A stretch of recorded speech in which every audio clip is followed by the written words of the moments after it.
ಸರ್ಕಾರದ ರಚನೆಯ ಬೆನ್ನಲ್ಲೇ ಕೆಪಿಸಿಸಿ ಅಧ್ಯಕ್ಷರ ನೇಮಕವಾಗಿದೆ. ಕೆಪಿಸಿಸಿ ಅಧ್ಯಕ್ಷರಾಗಿ ಬಿಕೆ ಹರಿಪ್ರಸಾದ್ ಅವರನ್ನ ನೇಮಕ ಮಾಡಿದೆ ಹೈಕಮಾಂಡ್.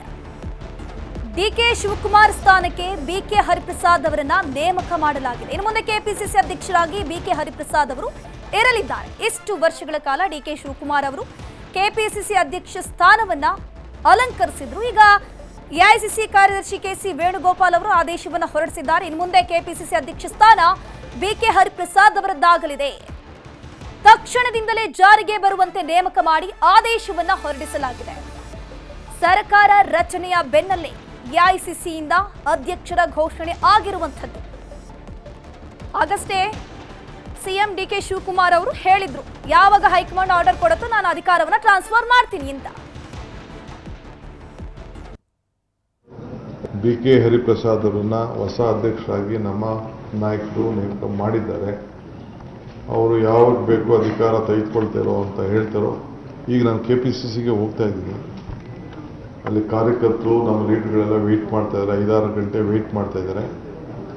ಸೊ ನಾನು ಅವ್ರು ಯಾವಾಗ ಬೇಕು ಅಧಿಕಾರನ ಅವ್ರಿಗೆ ರೆಸ್ಪಾನ್ಸಿಬಿಲಿಟಿನ ಟ್ರಾನ್ಸ್ಫರ್ ಮಾಡ್ತೀನಿ. ಬಿಕೆ ಎಐಸಿಸಿ ಪ್ರಧಾನ ಕಾರ್ಯದರ್ಶಿ ಕೆಸಿ ವೇಣುಗೋಪಾಲ್ ಅವರು ಈ ಆದೇಶವನ್ನು ಹೊರಡಿಸಿದ್ದಾರೆ. ತಕ್ಷಣದಿಂದಲೇ ಜಾರಿಗೆ ಬರುವಂತೆ ಇನ್ನು ಮುಂದೆ ಕೆಪಿಸಿಸಿ ಅಧ್ಯಕ್ಷ ಬಿಕೆ ಹರಿಪ್ರಸಾದ್ ಅವರಿರ್ತಾರೆ. ಈಗಾಗಲೇ ಸಿಎಂ ಡಿಕೆ ಶಿವಕುಮಾರ್ ಅವರು ಕೂಡ ಪ್ರೆಸ್ ಮೀಟಲ್ಲಿ ಹೇಳ್ತಾರೆ, ಅಂದ್ರೆ ಯಾವಾಗ ಹೈಕಮಾಂಡ್ ನನಗೆ ಅಧಿಕೃತವಾಗಿ ಆದೇಶವನ್ನ ಕೊಡುತ್ತೆ ನೋಡಿ, ಆ ಸಂದರ್ಭದಲ್ಲ ನಾನು ಇಮಿಡಿಯೇಟ್ಲಿ ತಕ್ಷಣದಿಂದಲೇ ನನ್ನ ಸ್ಥಾನದಿಂದ ನಾನು ಕೆಳಗಿಳಿದು ಆ ಸ್ಥಾನವನ್ನ ಬಿಕೆ ಹರಿಪ್ರಸಾದ್ ಅವರಿಗೆ ಕೊಟ್ಟು ಬಿಡ್ತೀನಿ ಅಂತ ತಕ್ಷಣದಿಂದಲೇ ಜಾರಿಗೆ ಬರುವಂತೆ ನೇಮಕದ ಆದೇಶವನ್ನ ಈಗಾಗಲೇ ಹೊರಡಿಸಲಾಗಿದೆ. ಸಾಕಷ್ಟು ಊಹಾಪೋಹಗಳಿತ್ತು, ಸತೀಶ್ ಜಾರಕಿಹೊಳಿ ಅವರಿಗೆ ಕೆಪಿಸಿಸಿ ಸಾರಥ್ಯ ಹೋಗುತ್ತೆ ಅಂತ. ಬಟ್ ಈಗ ಕೆಪಿಸಿಸಿ ಅಧ್ಯಕ್ಷರಾಗಿ ಬಿಕೆ ಹರಿಪ್ರಸಾದ್ ಅವರನ್ನ ಅಧಿಕೃತವಾಗಿ ನೇಮಕ ಮಾಡಲಾಗಿದೆ.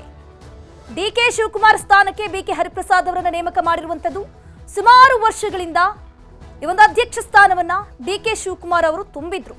ಈಗ ಆ ಸ್ಥಾನ ಬದಲಾಗ್ತಾ ಇದೆ. ಬಿಕೆ ಹರಿಪ್ರಸಾದ್ ಅವರು ಕೆಪಿಸಿಸಿ ಅಧ್ಯಕ್ಷರಾಗಿ ಆಯ್ಕೆಯಾಗಿದ್ದಾರೆ, ಅಧಿಕೃತವಾಗಿ ಪ್ರಕಟ ಆಗಿದೆ.